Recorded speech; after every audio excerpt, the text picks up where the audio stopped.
ভারতের মুসলিমদের ঈদ পালনে সম্পূর্ণ নিষেধাজ্ঞা দিল বিজেপি। মোদীকে কঠিন হুঁশিয়ারি দিল বিশ্বের মুসলিম নেতারা।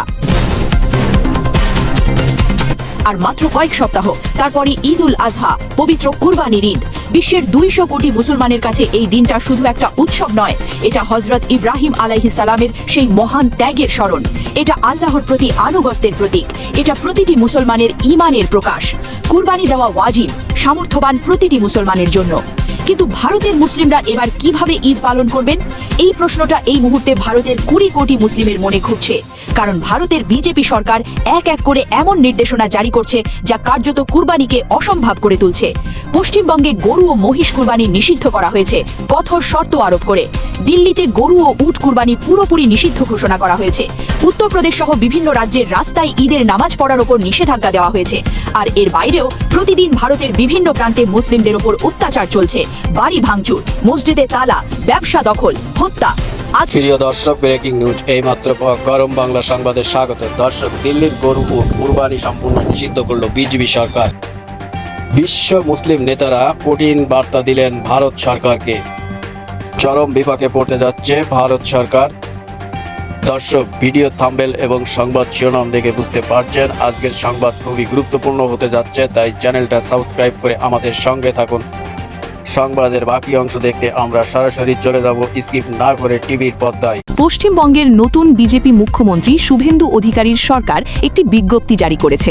সেই বিজ্ঞপ্তিতে বলা হয়েছে, এখন থেকে সরকারি অনুমতি ও পশু চিকিৎসকের ফিটনেস সনদ ছাড়া গরু, ষাঁড়, বলদ, বাছুর, মহিষ সহ কোনো পশু জবাই করা যাবে না। এবং এই সনদ পেতে হলে প্রমাণ করতে হবে পশুর বয়স 14 বছরের বেশি এবং কর্মক্ষমতা শেষ হয়ে গেছে। নিয়ম ভাঙলে 6 মাসের কারাদণ্ড। একটু ভাবুন, 14 বছরের বেশি বয়সী গরু বা মহিষ পাওয়া কতটা কঠিন। এই শর্ত পূরণ করতে পারে এমন পশু বাজারে পাওয়াই যায় না। মানে কার্যত কুরবানি নিষিদ্ধ করা হয়েছে, কিন্তু সরাসরি নিষেধাজ্ঞার কথা না বলে আইনি ফাঁদে ফেলা হয়েছে। বিজেপি বিধায়ক অর্জুন সিং পরিষ্কার বলেছেন, সরকার পরিবর্তন হয়েছে, এখন থেকে এই নিয়ম কঠোরভাবে মানতে হবে। মানে পশ্চিমবঙ্গের মুসলিমরা এবার কুরবানির ঈদে গরু বা মহিষ কুরবানি দিতে পারবেন না। এটা শুধু পশ্চিমবঙ্গের ঘটনা নয়, ভারতের রাজধানী দিল্লিতে নবনির্বাচিত বিজেপি মুখ্যমন্ত্রী রেখা গুপ্তার সরকার আরও কঠোর সিদ্ধান্ত নিয়েছে। সেখানে গরু ও উট কুরবানি সম্পূর্ণ নিষিদ্ধ করা হয়েছে। শুধু তাই নয়, প্রকাশ্যে যে কোনো পশু জবাই নিষিদ্ধ। শুধুমাত্র অনুমোদিত স্লটার হাউসে পশু জবাই করা যাবে। দিল্লির মন্ত্রী কপিল মিশ্র নিজেই সোশ্যাল মিডিয়ায় এই নির্দেশিকা পোস্ট করে প্রচার করেছেন। দিল্লির জামা মসজিদের শাহী ইমাম সৈয়দ শাবান বুখারি উদ্বেগের সাথে বলেছেন, পরিস্থিতি খুবই জটিল হয়ে পড়ছে। উত্তরপ্রদেশ সহ বিভিন্ন রাজ্যে বিজেপি সরকার রাস্তায় ঈদের নামাজ পড়ার উপর নিষেধাজ্ঞা দিয়েছে। মুসলিমরা মসজিদেই নামাজ পড়বেন সেটা ঠিক আছে, কিন্তু সমস্যা হলো মসজিদেও যেতে দেওয়া হচ্ছে না। লখনৌ বিশ্ববিদ্যালয়ের 200 বছরের পুরনো ঐতিহাসিক লাল বর্দারি মসজিদে রমজান মাসে তালা লাগিয়ে দেওয়া হয়েছিল। মুসলিম শিক্ষার্থীরা বাইরে নামাজ পড়তে বাধ্য হয়েছিলেন। এখন সবচেয়ে ভয়াবহ তথ্যে আসা যাক। ইন্ডিয়া পারসিকিউশন ট্র্যাকারের সর্বশেষ রিপোর্টে দেখা গেছে, 2026 সালের মাত্র প্রথম 4 মাসে জানুয়ারি থেকে এপ্রিল ভারতের 8টি রাজ্যে হিন্দু চরমপন্থী গোষ্ঠীর হাতে অন্তত 13 জন মুসলিম নিহত হয়েছেন। নিহতদের মধ্যে 2 জন নারী, একজন 15 বছরের কিশোর এবং একজন 65 বছরের বৃদ্ধ। 4 মাসে 13 জন মুসলিম হত্যা, এটা কোনো সংখ্যা নয়, এটা একটা জাতির অস্তিত্বের উপর আঘাতের চিত্র। শুধু হত্যা নয়, ভারতের বিভিন্ন প্রান্তে মুসলিমদের বাড়িঘর ভাঙচুর হচ্ছে, মসজিদ গুড়িয়ে দেওয়া হচ্ছে, ব্যবসা দখল করা হচ্ছে। উত্তরাখণ্ডের নন্দননগরের কথা বলি, সেখানে উগ্র হিন্দু নেতা দর্শন ভারতের মুসলিম বিদ্বেষী বক্তৃতার পর জনতা উন্মত্ত হয়ে মুসলিমদের সম্পত্তিতে ভাঙচুর চালায়। একটি অস্থায়ী মসজিদ গুড়িয়ে দেওয়া হয়, এক মুসলিম ব্যক্তির গাড়ি নদীতে ফেলে দেওয়া হয়।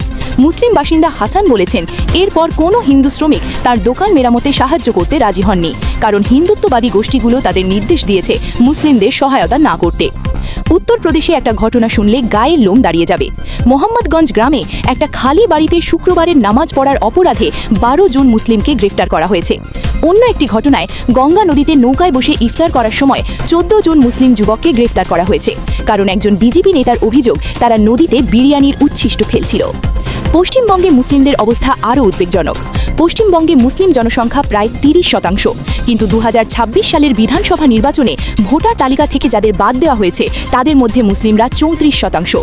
ইন্ডিয়া পারসিকিউশন ট্র্যাকারের রিপোর্টে বলা হয়েছে, স্পেশাল ইন্টেন্সিভ রিভিশন প্রক্রিয়ায় 13টি রাজ্যে 5,60,00,000 বেশি ভোটারকে তালিকা থেকে বাদ দেওয়া হয়েছে, যেখানে মুসলিমরা আনুপাতিকভাবে সবচেয়ে ক্ষতিগ্রস্ত। মানে প্রথমে ভোটের অধিকার কেড়ে নেওয়া হচ্ছে, তারপর ক্ষমতায় এসে ধর্মীয় অধিকার কেড়ে নেওয়া হচ্ছে। বিজেপি শাসিত পশ্চিমবঙ্গের নতুন মন্ত্রিসভায় একজনও মুসলিম নেই। এটা ইতিহাসে প্রথম। 1937 সাল থেকে অখণ্ড বাংলার প্রথম মন্ত্রিসভা গঠনের পর থেকে প্রতিটি মন্ত্রিসভায় মুসলিম প্রতিনিধিত্ব ছিল, কিন্তু 2026 সালে প্রথমবারের মতো পশ্চিমবঙ্গের 30% মুসলিম জনগোষ্ঠীর কোনো প্রতিনিধি নেই মন্ত্রিসভায়। জগন্নাথ বিশ্ববিদ্যালয়ের জাতীয় শক্তি ছাত্র সংঘের নেতা ফাইজাল মুরাদ বলেছেন, বিজেপি ক্ষমতায় আসার পর মুসলমানদের ব্যবসা দখল করছে উগ্রবাদীরা, মসজিদের নামাজেও বাধা দেওয়া হচ্ছে এবং বহু মুসলিমকে বাংলাদেশি ট্যাগ দিয়ে ভোটাধিকার থেকে বঞ্চিত করা হয়েছে। এই পরিস্থিতিতে যদি বিশ্বের মুসলিম নেতারা এগিয়ে না আসেন, তাহলে ভারতের মুসলিমরা আরও কঠিন পরিস্থিতিতে পড়বেন, এটা নিশ্চিত। কারণ বিজেপি সরকার প্রতিদিন নতুন নতুন নির্দেশিকা দিয়ে মুসলিমদের জীবন সংকুচিত করছে, কুরবানি নিষিদ্ধ করেছে, কার্যত নামাজে বাধা দিচ্ছে, বাড়ি ভাঙছে, হত্যা করছে এবং আন্তর্জাতিক কোনো চাপ নেই। ওআইসির উচিত এখনই জরুরি বৈঠক ডাকা। ভারতে মুসলিমদের ধর্মীয় অধিকারের বিষয়টা জাতিসংঘে তোলা উচিত। আন্তর্জাতিক মানবাধিকার সংস্থাগুলোর উচিত ভারতের স্বাধীন তদন্ত দলের প্রবেশের দাবি করা এবং মুসলিম সংখ্যাগরিষ্ঠ দেশগুলোর সরকারের উচিত অন্তত কূটনৈতিক চ্যানেলে ভারতকে স্পষ্ট বার্তা দেওয়া। ভারতের মুসলিমদের ওপর অত্যাচার বন্ধ না হলে সম্পর্কে প্রভাব পড়বে। যদি মুসলিম নেতৃত্ব এখনই এগিয়ে না আসে, যদি বিশ্বের মুসলিম রাষ্ট্রগুলো এখনই সোচ্চার না হয়, তাহলে ভারতের 20 কোটি মুসলিম এই কুরবানির ঈদে তাদের ওয়াজিব আদায় করতে পারবেন না।